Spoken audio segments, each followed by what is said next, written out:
balalaika sing. Let your balalaika sing. Yeah. Let your balalaika sing. Let's focus on this tour, the Living Tour, and what you guys wanted to accomplish with this tour. I think we definitely accomplished that. We played many places outside of Moscow and St. Petersburg, where we've been so many times now. We went even to Vladivostok, we went to Novosibirsk, we went to Omsk, to Chelyabinsk, all these places, Yaroslavl. We learned more about this country. We can even pronounce the city names now and a few other things. And I think the shows were all great. The people enjoyed it, we enjoyed it. And we, therefore, I think that's the biggest accomplishment, that we brought our music and the band to all these places, closer to the Russian fans that never had a chance to see us so far.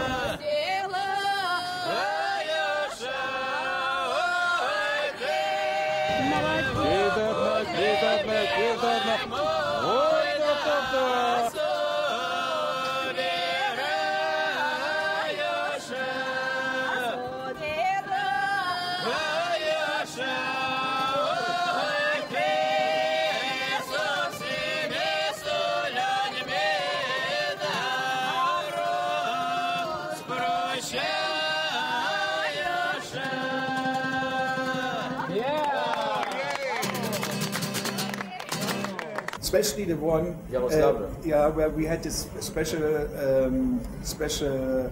Glocke, what's that Glocke? Bells. The bells, where the monks was Playing the bells, yep. Very special. They said that you got out of the car, and just as you got out of the car, they started playing the bells. That was fantastic.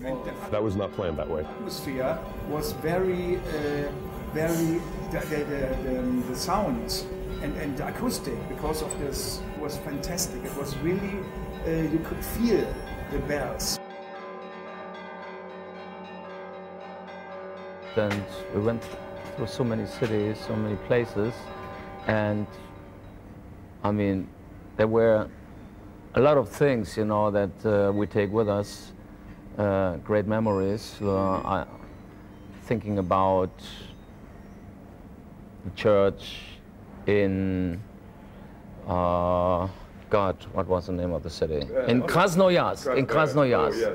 The city of Krasnoyarsk, when we came back from Vladivostok, we had a very long trip, and before we left Krasnoyarsk, we went to this church, which is on the 10 ruble note, you know, very famous church, very small, top of the hill, overlooking Krasnoyarsk, and I think that was a very, very nice moment. Nice, very nice. Yes. Really, really warm feeling inside of me, and it was almost like I was almost exploded. It was really intensely physical. It was not just a little bit of imagination. It was very, very strange and very overwhelming. So I actually bought this little cross. I don't know if the camera can see it now. This little thing, because I thought I had the very, very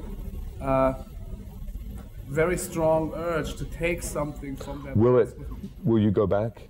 I would love to go back there. I wanted to stay in there for a little longer. I wanted to identify what was going on. But let's say, and let's theoretically just say for a minute, that out of the 14 cities you've been to in Russia, if somebody came to you and for some reason you had to live in one of those 14 cities from this tour, which one would it be?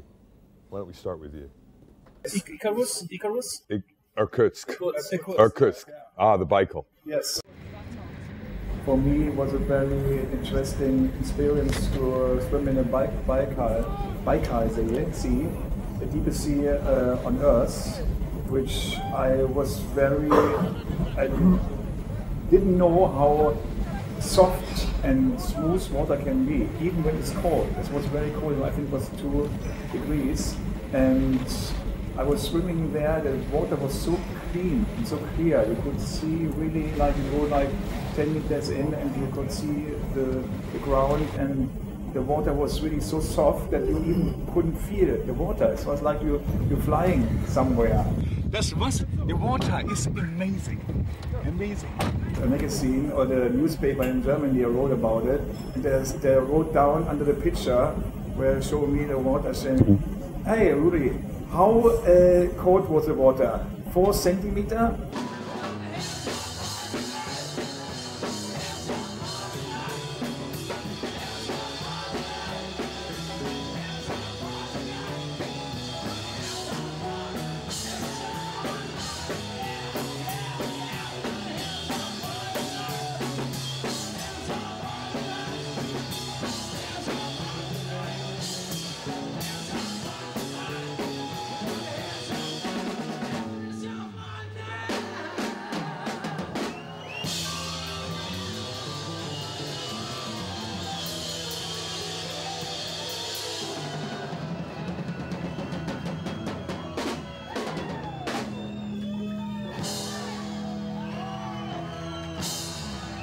Novosibirsk was quite nice, you know. It had great opera house, you know. We had a chance to go into the opera house for rehearsal.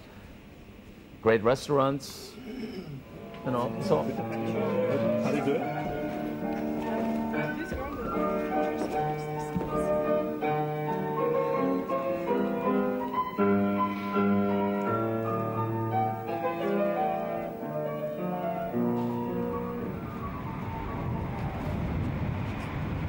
And just go for the nature, you know, to be connected with Mother Earth, with nature. It would be also at the Balkai Lake. That was very, very pretty, very beautiful. Like an Indian summer. Gesundheit für meine Familie und mich und viel Liebe im Leben. But if I want to live alive, you know, not in the woods, you know, I mean alive, I probably would like to live in St. Petersburg. Oh, but you have been on St. Petersburg. Yeah, You can't pick that one. Nice try. Nice try. Nice try. Okay, we'll take Novosibirsk as the official answer. Novosibirsk, okay. It's really nice. I would pick Volgograd, former Stalingrad. Right. I like to have a chance to walk around there, and the location is nice. The river and the city has lots of parks. I had a chance to walk around. The weather is nice, and it's relatively south. So I could imagine like Novosibirsk would be too tough for me. Like the winters are probably too hard. Yeah, but then you have to learn German. Bitte, bitte. So, bitte, Ilya. Say, ich bin James. Ich bin James. Ich nehme die Gitarre. Okay. Ich bin Matthias und ich spiele die Elektro-Gitarre, weil ich kein normales Leben führen möchte. Oh.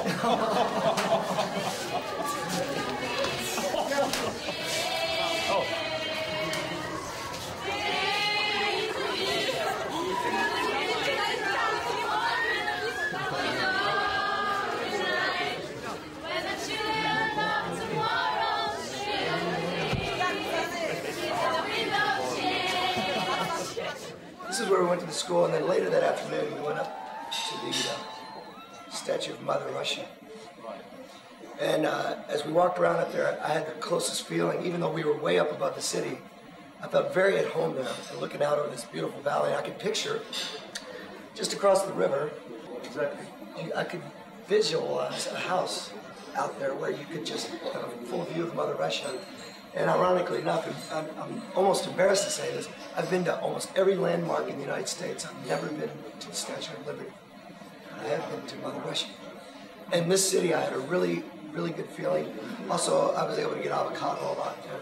And so far, we've had just over 500,000 people who have watched concerts. We started with the idea of the internet. We were back, I think it was in my office, and you guys were sitting in, the three of you guys were sitting in front of a big map of Russia, and the conversation started talking about, you know, just the massive size of Russia and how big it is. And do you feel like the internet and where we've come with it with this tour, obviously I think it'll change and grow, and I know there's things that I think we would change if we were to do it again. But do you think that it's something now that you'll pick up and take with you and do again, and maybe even on a bigger scale? I think we will do something similar. maybe, but we never can do it again like this, because if we do it in America, it will be civilized, it will be normal, it's easy to do, and here it was something which nobody, especially ROL, when we went to ROL in Hamburg, they didn't trust the whole thing. They said, no, the Russian can't do that. No, they can't do it. So in this case, somehow it worked out. Maybe not 100% perfect, but it was perfect. In this case, we started with it. I think other musicians around the world, especially America and England, who maybe will find out about the project and will think about it and say, shit, why we didn't do that? Because it's really something, because we are pioneers, we always try to do something which other people did before. In this case, it was another step of pioneer work, which we did, and we were happy to have the possibility to do it. Take me to the magic of the moment on a glowing night.